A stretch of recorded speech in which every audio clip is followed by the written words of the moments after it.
दोस्तों, आप सबको दिनेश दधीची का नमस्कार। आज आपके लिए एक विशिष्ट अंग्रेज़ी कवि थॉमस ग्रे की कविता का हिंदी में भावानुवाद प्रस्तुत कर रहा हूँ। ख़ास बात यह है कि 18वीं सदी के इस कवि का नाम आते ही उसकी एक ही कविता का विचार मन में आता है और आप सब जानते हैं, उसका नाम है an elegy written in a country churchyard, यानी गांव के कब्रिस्तान में लिखा गया एक शोक गीत। इस प्रसिद्ध और सशक्त कविता का ये भावानुवाद हिंदी के विख्यात कवि श्री भगवत रावत ने किया है। मेरा सौभाग्य है कि मैं इसे आपके साथ 2 भागों में साझा कर रहा हूँ। तो प्रस्तुत है इस विश्व प्रसिद्ध रचना के हिंदी भावानुवाद का पहला भाग। गांव के कब्रिस्तान में लिखा गया एक शोक गीत। गिरजे का घंटा कह रहा कि सांझ हो रही, कहीं दूर की पगडंडी पर गाय रमाई। श्रम से भारी पैर कृषक घर लौट रहे हैं, मुझे अकेले में निशी सांपिन डसने आई। अंधकार बढ़ रहा, छा रही है नीरवता, बस पंखी की साएं साएं पड़ रही सुनाई।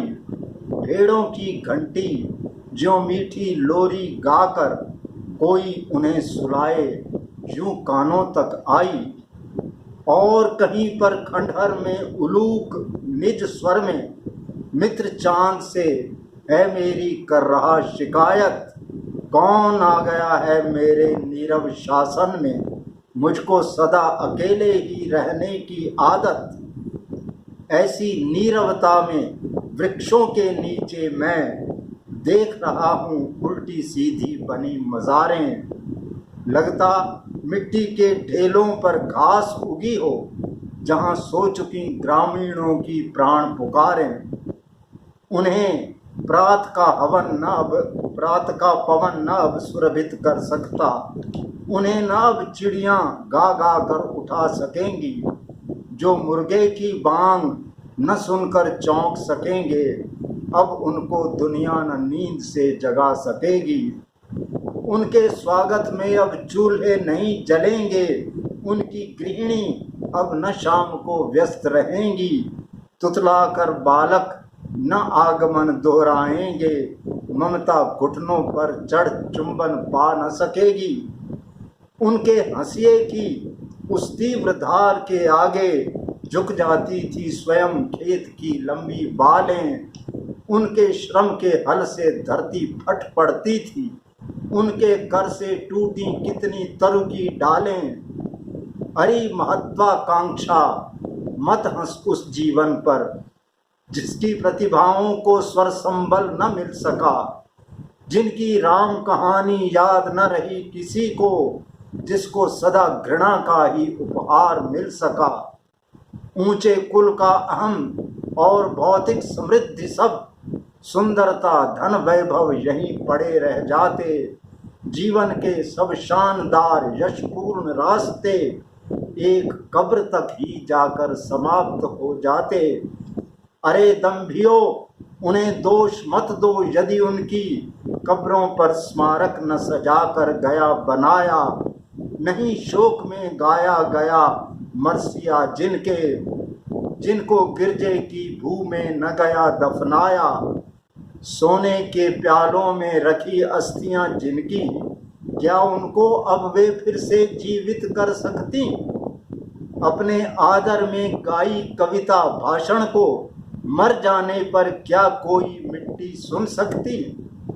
इन कब्रों में सोए जाने कितने ऐसे जिनमें थी महान कवि बन सकने की क्षमता। कितने कर थे शासन दंड ग्रहण कर सकते, कितने के स्वर में थी मधु संगीत सरसता। वर्षों संचित किए ज्ञान के उस समुद्र का एक बिंदु भी जिनका हृदय न स्पर्श कर पाया। निर्धनता ने जिनके अंतर की साधों को सदा जकड़कर अपने हाथों से दफनाया। सागर की तह में कितने ही हीरे मोती पड़े हुए यूं ही जिनको जग जान न पाया। निर्जन वन में कितने फूल खिले मुरझाए, जिनकी मादक गंध नहीं कोई ले पाया। जाने कौन हैम्पटन यहाँ पड़ा सोया हो, जिसकी देशभक्ति सीमित हो फैल न पाई। मिल्टन जिसके गीतों को दुनिया न पढ़ सकी, क्रॉमवेल जिसने न रक्त की नदी बहाई। अन्यायी शासन के प्रति फट पड़ने वाली, वक्ता बनने की अभिलाषा यहीं कहीं है। घर घर खुशी बांटने वाली तवारीख सच, पन्नों पर कब लिखी गई पर यहीं कहीं है। पन्नों पर कब लिखी गई पर यहीं कहीं है।